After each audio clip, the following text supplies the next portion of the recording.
The Young and the Restless spoilers next week, September 16th to 20th, 2024. Adam Newman had always been a complicated man, juggling the chaos of his life while trying to do right by his son, Connor. He understood more than anyone how hard it could be to find a balance between love, loyalty, and survival in the Newman family. But when it came to Connor, Adam tried to keep things simple. He wanted his son to have a better life, free from the turmoil that plagued the adults around him. So, when Connor started showing signs of obsession over his parents' broken relationship, Adam knew he had to step in. One evening, Adam sat down with Connor, his tone firm but gentle. "Listen, buddy, I know you want to see me and your mom together again, but that's not your responsibility.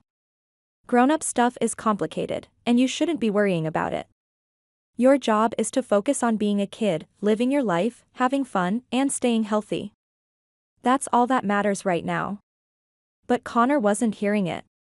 The young boy had his heart set on reuniting his parents, Chelsea and Adam. It was the only dream that made sense to him, the only thing that could make his world feel whole again. He envisioned himself as a modern-day Cupid, carefully orchestrating situations that would push his parents closer.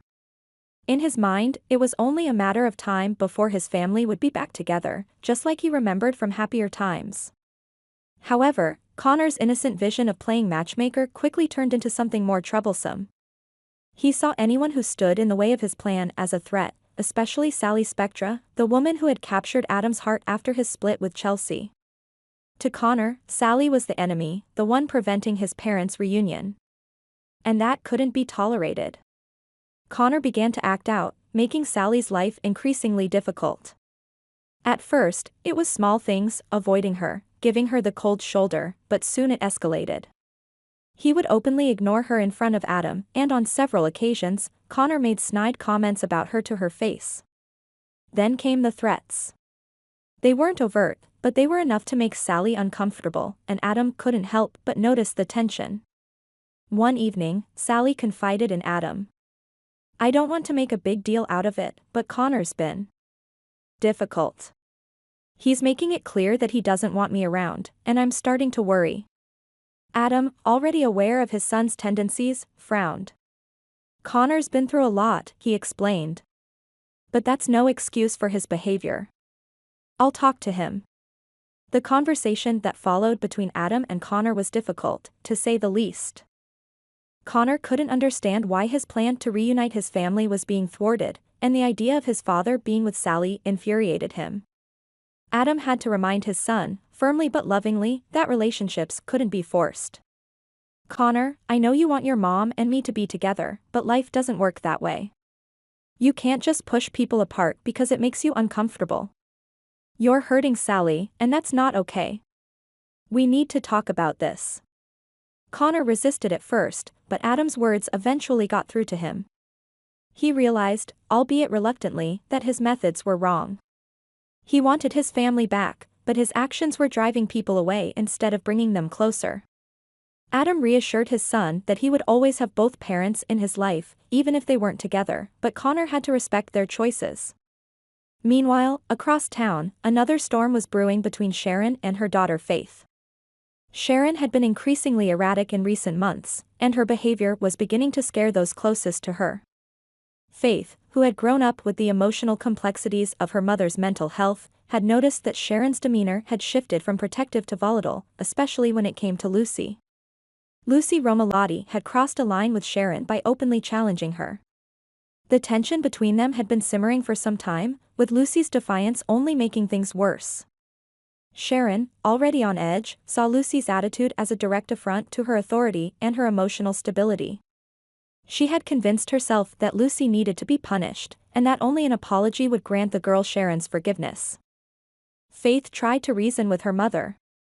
"Mom, you can't keep going after Lucy like this. She's a kid. I know she's been rude, but you're scaring everyone. This isn't you." Sharon, her eyes wild with frustration, snapped back. "She disrespected me, Faith. She needs to learn that actions have consequences. I won't stand by while she insults me." Faith, who had seen her mother in these moods before, was worried. Sharon's behavior had gone beyond her usual fluctuations, it was something darker, something more dangerous. Faith had already warned Lucy to tread carefully around her mother, but it wasn't enough. Sharon, realizing her plan had failed, tried to recover. "It's not what you think," she stammered, but the damage was done. No one was going to believe her now. The poison in the glass was all the evidence they needed. Nick stepped forward, his voice firm. "Sharon, this is over. You were going to kill him. We need to call the police." Sharon's eyes darted between Nick and Daniel, her mind racing. She had thought she could pin everything on Cameron, but with the poison in her possession and Nick's testimony, there was no way out. Panic set in as she realized she was cornered. The police were called, and Sharon was quickly arrested for attempted murder. The poison, the intent, and Nick's testimony were enough to ensure that she would face serious charges. Cameron's role in the plot was also uncovered, and he too was apprehended, though Sharon had hoped he would take the fall alone. As Sharon was taken away in handcuffs, she looked back at Daniel and Nick, her expression a mix of rage and disbelief.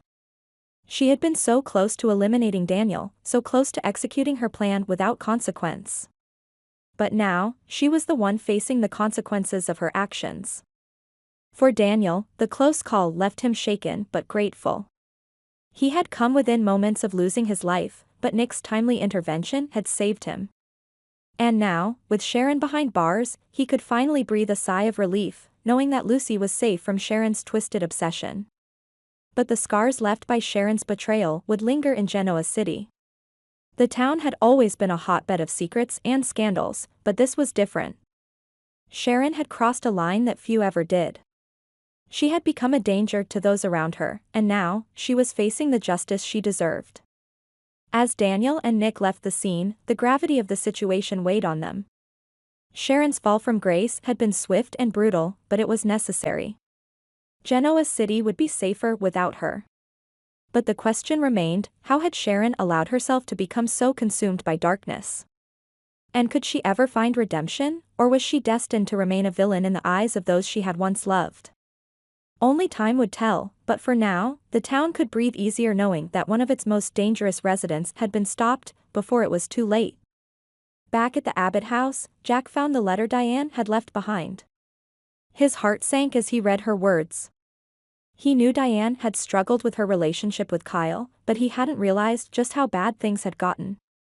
Jack's thoughts immediately turned to his son. What had happened between them to push Diane away? And would Kyle regret the decision to drive his mother out of town? Kyle, on the other hand, was conflicted. He had been so full of anger when he told Diane to leave, but now, with her gone, he felt a strange emptiness inside. Part of him believed he had done the right thing, after all, Diane had hurt him more than anyone else ever could.